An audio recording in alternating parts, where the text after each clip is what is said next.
Welcome to the Critical Thinking webinar. This will be a pre-recorded webinar, some 45 minutes, and it'll be followed by a live interactive session where I'll be able to listen to comments and we can maybe discuss a few points that were covered or answer questions. You'll be able to ask questions through the chat feature in Zoom, as well as using the microphone on your computer or laptop. So let's begin with an introduction.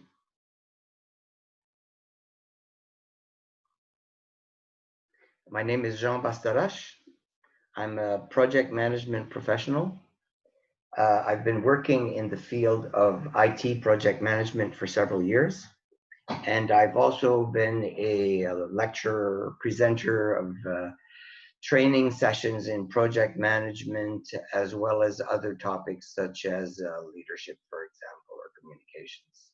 These are all aspects that come very close together in the world of project management.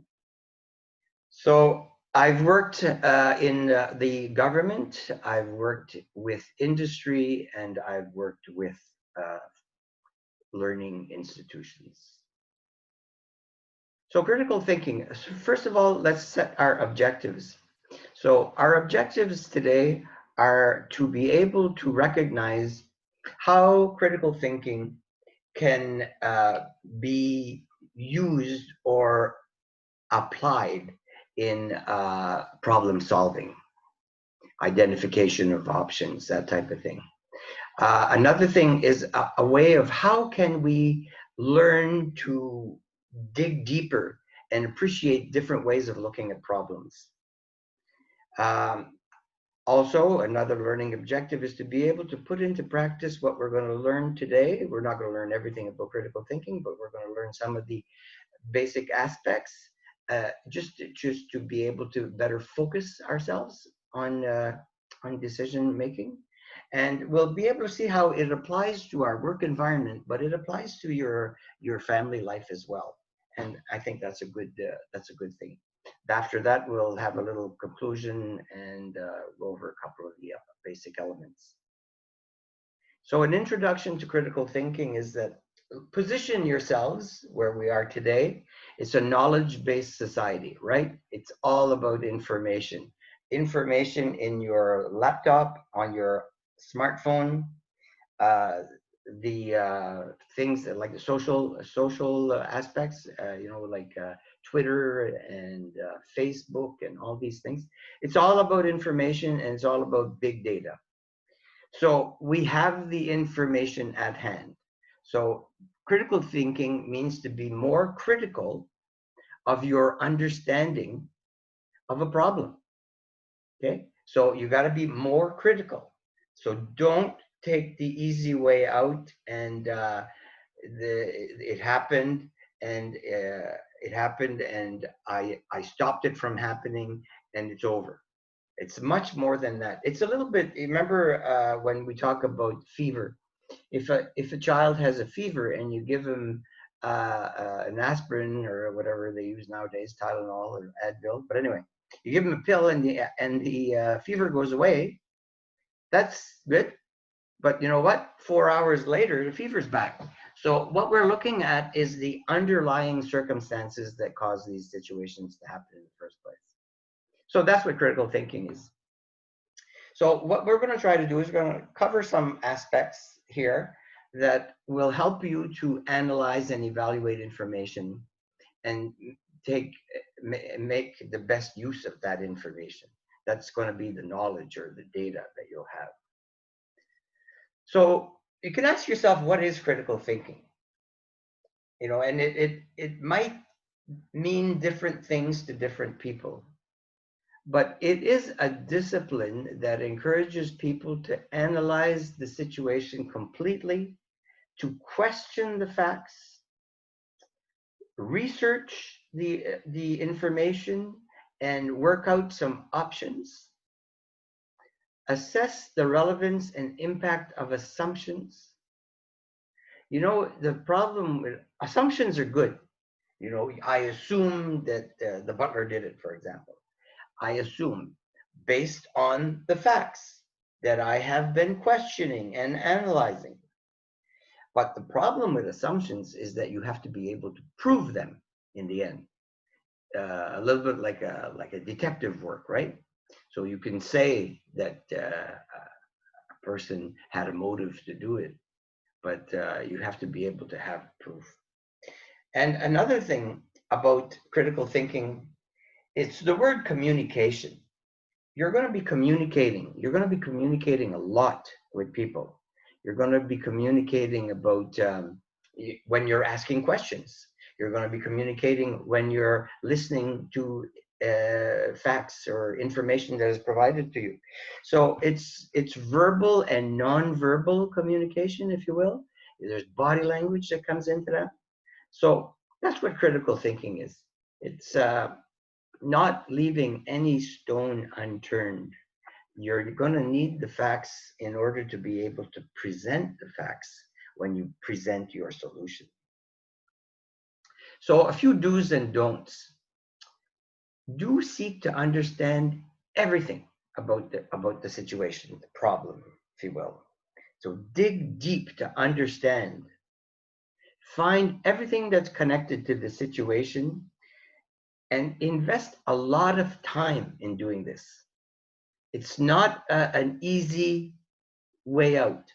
This is look at everything, question everything, dig deep to understand the motives, that kind of stuff, and look for a solution that's going to really meet the needs.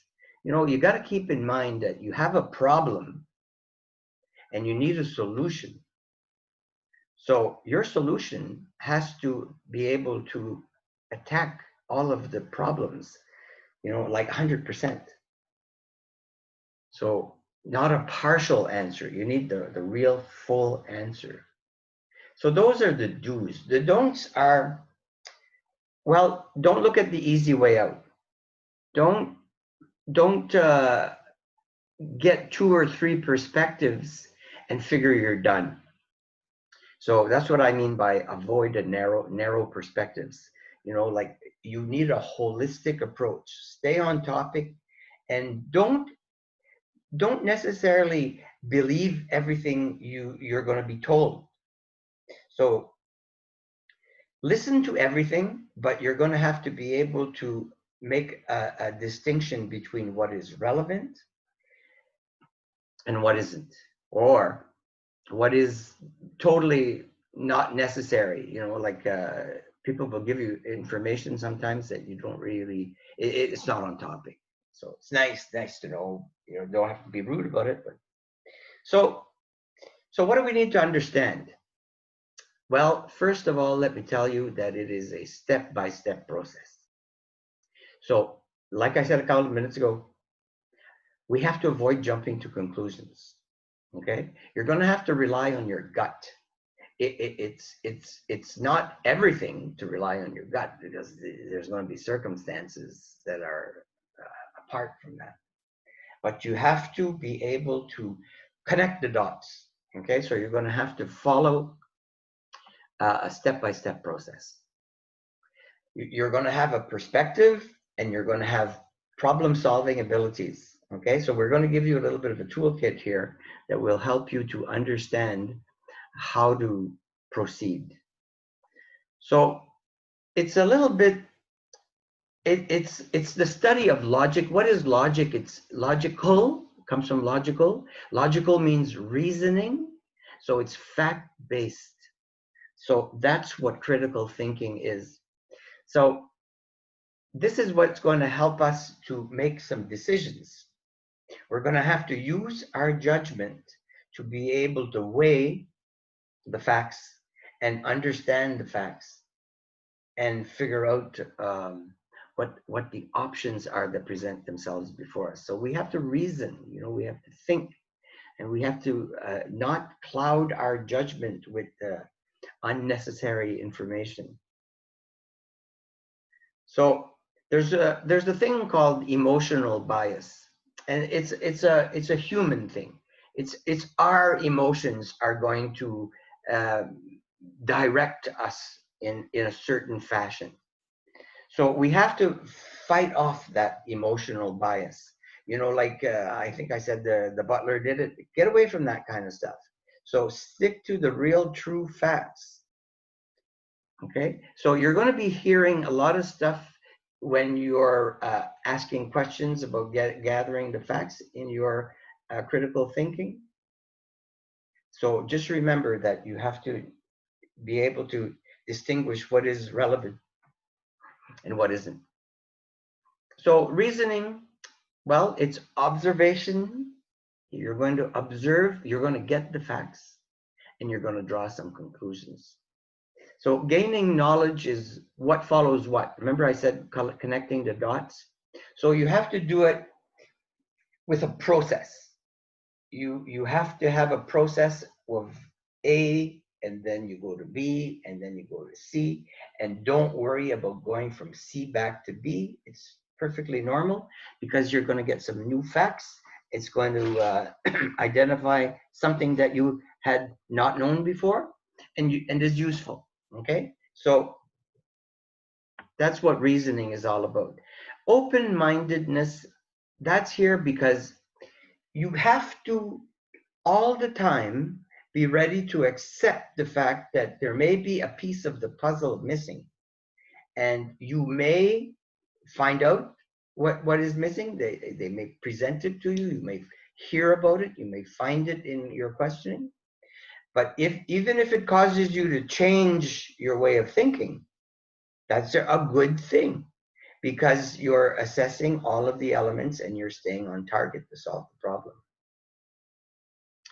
Remember, you're going to have assumptions and you're going to have to provide evidence to be able to back up what you're putting forward. So it's going to cause you to have to come up with a new understanding of maybe an option that you hadn't thought of and new alternatives. And then you're going to be able to weigh these and you'll see the pros and cons of each, and it'll be helpful for you in being able to have all of the facts in order to be able to communicate to stakeholders and be able to provide the backup for what you're putting forward. So analysis, remember I talked about the relevant and the non-relevant information. So this is going to be, like I said, we live in a society of data, big data. So you discriminate between what's relevant and what isn't. And reasoning is that you're going to have to analyze this. You're going to have to analyze the facts, and you're going to have to draw some conclusions and present some options and weigh these options one against the other, staying on target to solve your problem. So you're going to be getting the facts, the premises, and then it's going to involve that process that I'm talking about of questioning and trying to get more information to back up what you need. So logic is logical, right? So it's a set of rules to validate your conclusions and to help you stick to the facts. So if you apply a process of step by step, you're going to be doing it in a logical fashion. Okay? You're not going to be jumping to conclusions. You got to get into the zone. Okay? A little bit like an athlete preparing for the Olympics has to get into the zone. A movie star can't go home every night and take the dog for a walk and go buy groceries. He gets or she gets into the zone where they are that character. Well, you're going to be like a detective. You're going to get in the zone and you're going to want to solve your problem. So you're going to be working on your problem, and of course you could go home at night, but I'm saying you're going to be waking up in the middle of the night thinking, oh, I got to ask this question. Or you're going to be driving home and you're going to think, there's something fishy going on around here. So you got to get into the zone. Critical thinking, you know, it's sometimes we say that you got to get into your comfort zone, and that's what I mean by that. So you're sort of in your own little world. Now, premises are facts, right? So ignoring premises to help you to not jump to conclusions. So if you have a good process, you'll take time to review the pertinent information and take out of it what you need to back up your facts. Premises help to develop arguments, and they help you to provide evidence, that will lead to a good conclusion. Because just think of it that way, is that you're analyzing, and then you're coming up with a couple of options, and then you're looking at the pros and cons, and you're saying option one is way better than option two because of what? Because it solves the problem.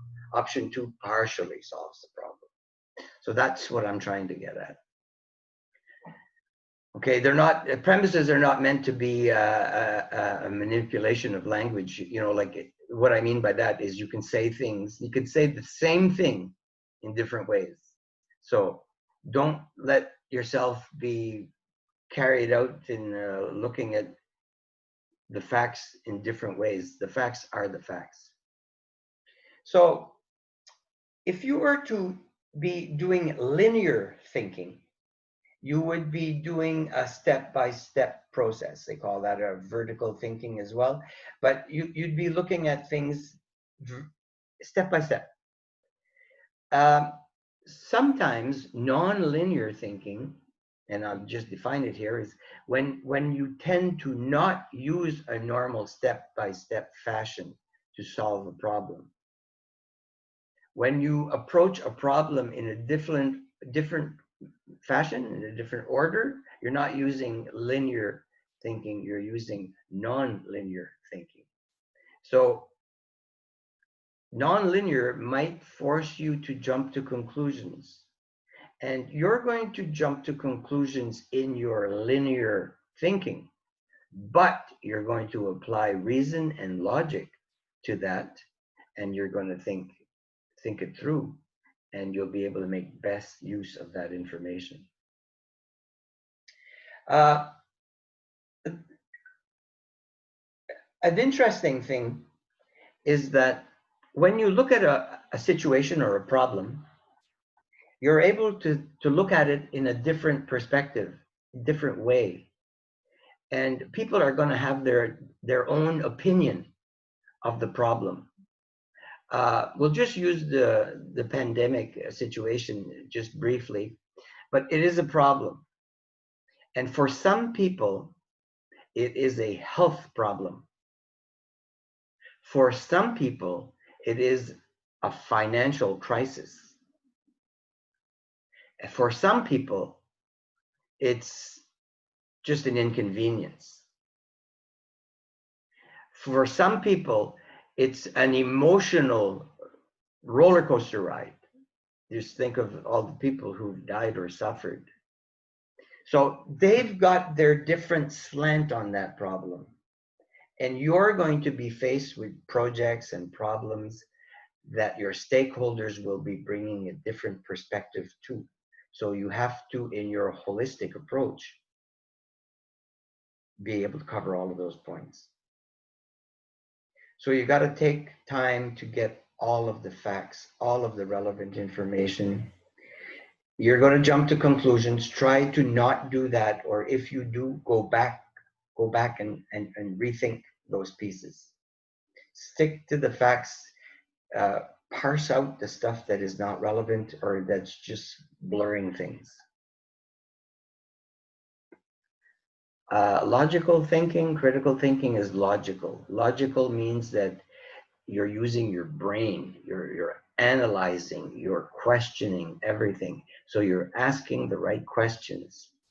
You're taking the facts and you're connecting them together. You're organizing them in the right order and fashion to be able to evaluate whether some of these premises are true or not. And it's going to help you to be able to confirm that your facts are right and your conclusion or your solution is the one that we should be following. So it's logical. Characteristics of critical thinking. Well, the first one is the active listening. You're engaged. So you're listening to everything, and nothing slips by you. Okay? So everything is on the table for you. The other thing is that you're going to be questioning. You're going to be asking a lot of questions. Like a detective or a newspaper person, you're going to be asking questions. And you're going to be digging deep. The self-discipline is the fact that you're going to have to evaluate this information. You're going to have to reflect on what was said and how it was said and when it was said, and you're going to have to put it all together. The humility is that you're going to have to be open-minded. And open-minded may mean that somebody's going to set you straight. Somebody's going to tell you you're going in the wrong direction. Somebody's going to tell you that you didn't consider this or that, and that has a big bearing on the solution. So be ready to be criticized and receptive to new information and new facts, even if it's inconvenient, even if it adds time to your process. So I talked about the holistic approach. It's seeing the big picture. So objectivity is all about the evaluation and the analysis that I was talking about. So you can use your emotions. You can add your emotions to your process, but don't let it cloud your judgment. You still need the facts to be able to validate your assumptions and to be able to prove. Assumptions and first impressions. Be aware that you are going to suffer from the fact that you're going to be making some assumptions, and you will have some impressions, some first impressions of the situation that may cloud you a little bit. So be aware of that, because all I'm saying is that it's not a bad thing. But remember that it might force you to take a step back. Assumptions and biases. Now, biases are another thing. We base our decisions on assumptions, and assumptions are arguments, but they are not proof or evidence, right? They're just assumptions. And you can keep in mind too that there's the verbal and the non-verbal. There's the body language. There's all kinds of other little factors that will present themselves and that will force you to think in one direction or another. But just keep it in mind. It's not bad. Now, the other thing is a very human thing, but you're going to have some preconceived opinions and biases, okay? You're going to walk in with a solution without having even asked any questions. So you got to watch out for that. You got to be able to manage that. It's a human trait, so don't be ashamed of it. But just remember that it's important, and it'll have a weight on there. Use objectivity to oppose bias. Okay, so you have to be objective, and that's good. Biases in themselves are not bad, but you got to learn to manage them. And by being objective means that you're being open. You're being open to other thoughts, other facts. So questioning and analyzing, this is what I was talking about. This is the hard part. You know, you're going to gather the information. You're going to ask a million questions, and then you're going to have to piece it together. So there's a thing called the SWOT analysis, which is, I'm sure you've heard of it. It's strengths, weaknesses, opportunities, and threats. So strengths and weaknesses are internal factors. They're your strengths and your weaknesses, okay, in your process, in the facts that you've gathered. You have some facts that are strengths, that are proving things, and you have some that are not so strong. They're weaknesses. You know, you got an opinion from somebody. You didn't get the facts. But external to that are opportunities and threats. So in the process of analyzing and questioning, you're going to have the opportunity to learn more information, Or you may not learn more information, but just by listening and questioning, things are going to start to appear a little bit more clear. And that's a wonderful opportunity. Threats, on the other hand, is that you're going to have some facts that you think you've covered, and you're going to find out that, there's a weakness in this information that you got, and it could pose a problem.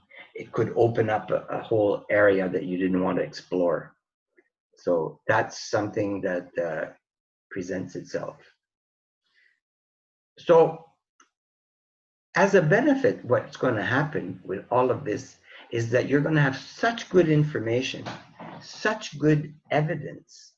You're going to have options and pros and cons and clarity. So you're going to be very persuasive, and you're going to be able to influence your stakeholders. You're going to be able to communicate clearly with them because you will have anticipated the questions that they were going to ask. You will have prepared yourself with the relevant information to back up what you're putting forward, and you're going to be able to solve the problem. You will have intuition, but don't only rely on intuition. Remember what I said, this is fact-based. And like I said, you're going to have emotional intelligence, right? Because the people are going to buy in. They're going to be in the process. So you're going to have increased emotional intelligence as well. You're going to know the ins and outs of all of this. So the perspective is to be open-minded. I talked about it a little bit, and here it is again. It's the open-mindedness. You got to be able to look at different points of view, different ways of looking at the situation, different impacts on different stakeholders. So be receptive to that. Stay open-minded. Don't limit your point of view, okay? So think of the others. These are the people that you're going to have to convince. And some of these people are going to have opinions and views on the project, which you have to recognize. You have to say that, well, this is how he sees it. So this is how I'm going to have to tackle it in order to win him over. So stick to the facts, but always, always welcome new information, even if it forces you to take a step back or even 2 steps back. Here's the process that we've been discussing. The 3 stages of problem solving is you gather the data and you familiarize yourself with it. You've got the whole environment right in front of you. You're asking questions and you're digging deep and you're doing all you need to do to get the facts. Now, the production is where you start to analyze. You start to weigh the pros and cons, you come up with options, you sort of try to convince yourself so that you can convince others, you poke holes in your own assessment, and then bang, you come up with your evaluation.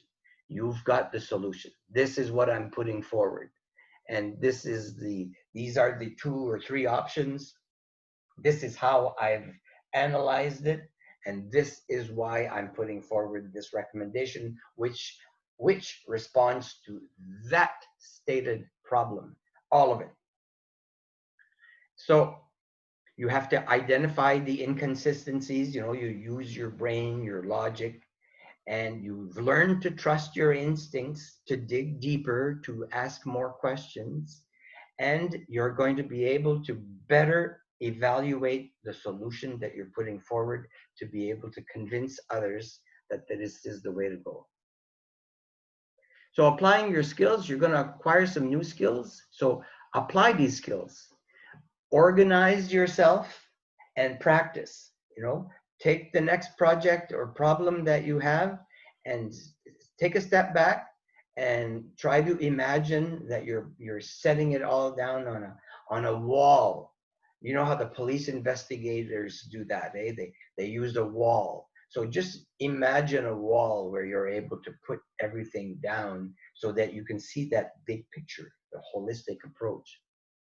Learn from your mistakes. You're going to make some mistakes. You're going to make some mistakes. You're going to lose some time. You're going to waste some time. But that's okay, because that's all part of the process. And the next time you're going down that path, you're going to say to yourself, whoa, whoa, whoa, whoa, don't go there. All right. So always ask the right questions. Be very, very curious because you're looking for all of the facts. Wouldn't it be embarrassing to be presenting your solution and have somebody, one of your stakeholders say, but did you consider this or that? And you haven't. So practice critical thinking by doing just that. Criticize yourself. Poke holes in your own analysis and judgment. And that way you'll know that you're on the right track. Think of it as detective work, okay? So everything I talked about here today, you can imagine a detective, okay? He arrives at the scene of the crime. There's evidence, okay? There's a body, there's a weapon, whatever. You've seen the movies. So anyway, you've got to piece it all together. And there might be some stuff there that's not present, that are factual, and that you have to uncover. You know, I'll use as an example the motive, okay? The suspects, they're not there. You got to find them. Journalist investigative reporting, the same thing. You got to stick to the facts. You got to make sure that you can convince others that you're on the right track. So get out there and solve those mysteries, people. Here's a practical example: the coronavirus. Okay, the government. Just imagine. There's different perspectives, like I said, the financial, the health, the emotional, but those are good examples of how to attack a problem in a different way to be able to satisfy the problem, because the problem is it encompasses all those pieces, you know, the emotional as well as the tangible. So in conclusion, here's what we've covered. Back to our learning objectives, I guess, is that decision making is linked to our understanding of the problem and the identification of the options and solutions. So the only way we can do that is by digging deeper, asking the right questions, and taking our time so that we don't jump to conclusions or don't overlook important things. So your takeaway here today is that you're going to be able to practice critical thinking. You're going to be able to criticize. You're going to be able to accept criticism because it's all for the sake of adding value. So thank you very much. I'm going to log off now, and we'll join you back in a few moments when we do our question and not only questions, but you might want to be able to provide some thoughts as well. So thank you very much. See you in a bit.